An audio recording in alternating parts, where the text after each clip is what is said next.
स्वतंत्रता दिवस पर कांग्रेस मुख्यालय में वंदे मातरम के कथित अपमान को लेकर कांग्रेस संसदीय दल की अध्यक्ष सोनिया गांधी की मुश्किलें बढ़ती दिख रही हैं।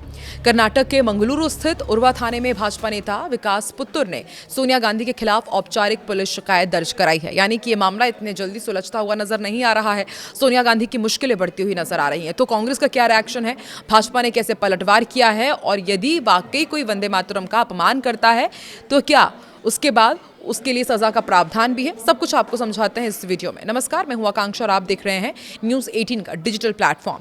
कांग्रेस मुख्यालय में 15 अगस्त को वंदे मातरम का अपमान करने पर कांग्रेस संसदीय दल के अध्यक्ष सोनिया गांधी के खिलाफ उर्वा पुलिस स्टेशन में शिकायत दर्ज की गई है।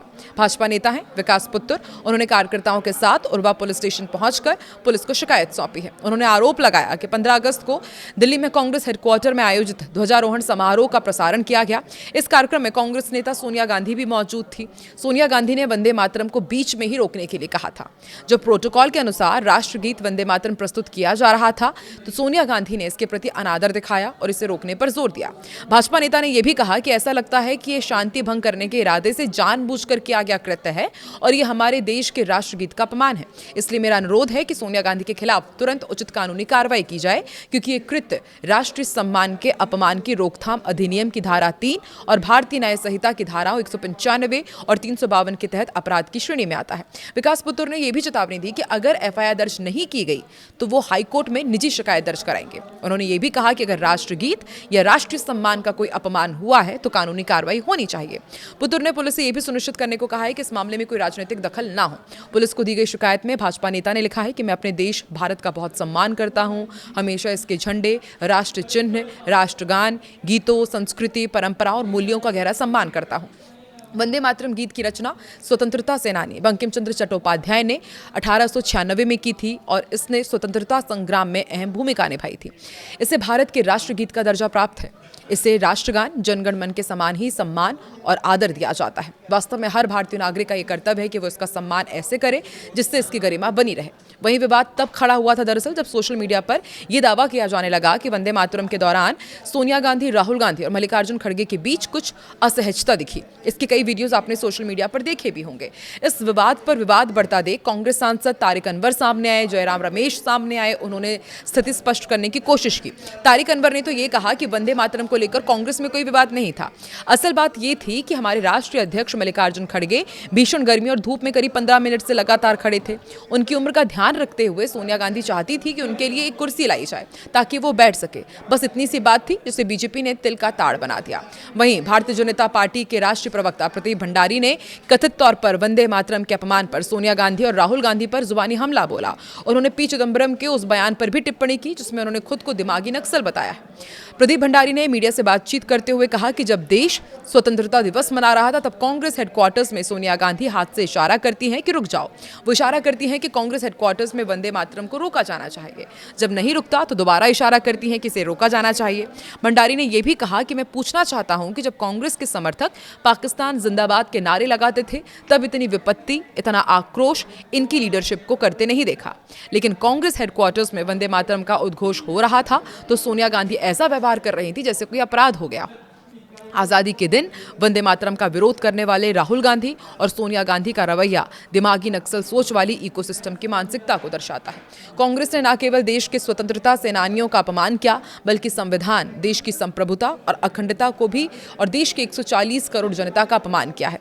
प्रदीप भंडारी ने कहा कि कल ही केरल की कांग्रेस पार्टी की सरकार ने वंदे मातरम के उद्घोष के आधिकारिक गायन को स्किप किया, यानी जो सोनिया गांधी और राहुल गांधी ने सोचा उसे केरल की कांग्रेस पार्टी ने इंप्लीमेंट भी किया। ये कोई इत्तेफाक नहीं था। कांग्रेस पार्टी का जितना भी जस्टिफिकेशन है वो यही यहाँ पर झूठा साबित हो जाता है। राहुल गांधी और सोनिया गांधी कि दिल देश के लिए नहीं बल्कि हाशिए पर मौजूद ताकतों के लिए धड़कते हैं। प्रदीप भंडारी ने यह भी कहा कि मैं सोनिया गांधी और राहुल गांधी से 5 सवाल पूछना चाहता हूं। पहला ये कि अगर आपके दिल में जरा भी देशभक्ति है तो क्या आपको करोड़ों लोगों की भावनाओं, स्वतंत्रता सेनानियों, देश के संविधान और राष्ट्र तिरंगे का अपमान करने के लिए 24 घंटे के भीतर सार्वजनिक रूप से माफी नहीं मांगनी चाहिए? लेकिन वो माफी नहीं मांगेंगी क्योंकि इस पूरे दिमागी नक्सल इकोसिस्टम के सरगना और राजनीतिक संरक्षण राहुल गांधी ही हैं। दूसरा सवाल उन्होंने पूछा कि अब जब राहुल गांधी का ऑडियो सामने आया है जिसमें साफ तौर पर वो कह रहे हैं कि हम वंदे मातरम नहीं गाना चाहते। और केरल में कांग्रेस सरकार ने भी सरकारी कार्यक्रमों में वंदे मातरम को शामिल नहीं किया। तो क्या इससे ये साफ नहीं हो जाता कि कांग्रेस पार्टी पर सभी आरोप कि उनमें राष्ट्रवाद और देशभक्ति की जरा भी भावना नहीं है सच साबित नहीं होते हैं क्या? तीसरा सवाल उन्होंने ये भी पूछा कि इससे ये भी साबित होता है कि जयराम रमेश ने जो कुछ भी कहा वो सरासर झूठा था। चौथा, उन्होंने ये आरोप लगाया कि आज़ादी के दिन वंदे मातरम का विरोध वही कर सकता है जिससे इस देश की संप्रभुता और अखंडता में विश्वास ना हो। क्या कांग्रेस ने देश के संविधान का सक्रिय रूप से विरोध नहीं किया है? पांचवा, उन्होंने आगे पूछा कि आज देश का हर युवा कांग्रेस पार्टी के दोहरे रवैये को समझता है। युवा और जेनजी जो जेनपी देशभक्त पीढ़ी और राष्ट्रवादी पीढ़ी में विश्वास करते हैं, भारत के तिरंगे के प्रति सोनिया गांधी द्वारा दिखाए गए इस अपमान को बर्दाश्त नहीं करेंगे और जेनजी कांग्रेस पार्टी से माफी की मांग करता है। सियासी बहस के बाद सबसे बड़ा सवाल यही उठने लगा है कि क्या इस मामले में कानूनी कार्रवाई या एफआईआर दर्ज हो सकती है? क्योंकि देखिए, एक भाजपा नेता ने तो मंगलुरु में शिकायत दर्ज करा ही दी है। तो किसी सार्वजनिक या राजनीतिक कार्यक्रम में अगर वंदे मातरम के गायन को बीच में ही रोका जाता है, जानबूझकर बाधा डाली जाती है, तो विरोधी दल इसकी शिकायत पुलिस में कर सकते हैं। यदि इस मुद्दे पर कोई जनहित याचिका या आपराधिक शिकायत दर्ज होती है तो अदालत ये जांच करेगी कि क्या राष्ट्रगीत का जानबूझकर अनादर या फिर विघ्न डालने की कोई नियत थी या सिर्फ एक प्रशासनिक समन्वय की कमी थी। हाल ही में संसद द्वारा पारित राष्ट्रीय सम्मान के अपमान की रोकथाम संशोधन कानून prevention of insults to national honour amendment act 2026 के तहत राष्ट्रगीत वंदे मातरम को भी राष्ट्रगान जन गण मन के समान ही कानूनी सुरक्षा दी गई है। वंदे मातरम के गायन में जानबूझकर बाधा डालना या उसमें विघ्न उत्पन्न करना अब दंडनीय अपराध भी है। यदि कोई व्यक्ति राष्ट्रगीत के गायन को रोकने या उस सभा में व्यवधान डालने का दोषी पाया जाता है तो उसे 3 साल तक की कैद, जुर्माना या दोनों हो सकते हैं। गृह मंत्रालय द्वारा जारी नए दिशा निर्देशों के तहत आधिकारिक समारोहों में राष्ट्रगीत और राष्ट्रगान एक साथ गाए जाने पर पहले वंदे मातरम गाया जाएगा और सभा में उपस्थित सभी लोगों को सावधान की मुद्रा में खड़ा होना अनिवार्य है। आज़ादी के इस वर्ष में राष्ट्रगीत वंदे मातरम के नए कानून और इसके सम्मान को लेकर के केंद्र सरकार ने सख्त रुख अपनाया है। ऐसे में कांग्रेस मुख्यालय की इस घटना पर बीजेपी लगातार हमलावर है और आने वाले दिनों में ये सियासी रार अदालती गलियारों तक भी खिंच सकती है। आपको क्या लगता है, क्या वाकई ये मामला अदालत तक पहुंचेगा? और जो सोनिया गांधी के खिलाफ एफआईआर हुई है, क्या वाकई उनकी गिरफ्तारी हो सकती है? क्या उनके खिलाफ भी कानूनी कार्रवाई होगी या फिर सब कुछ ये सियासी अखाड़े तक ही सिमट कर रह जाएगा? कमेंट सेक्शन में जरूर बताएं।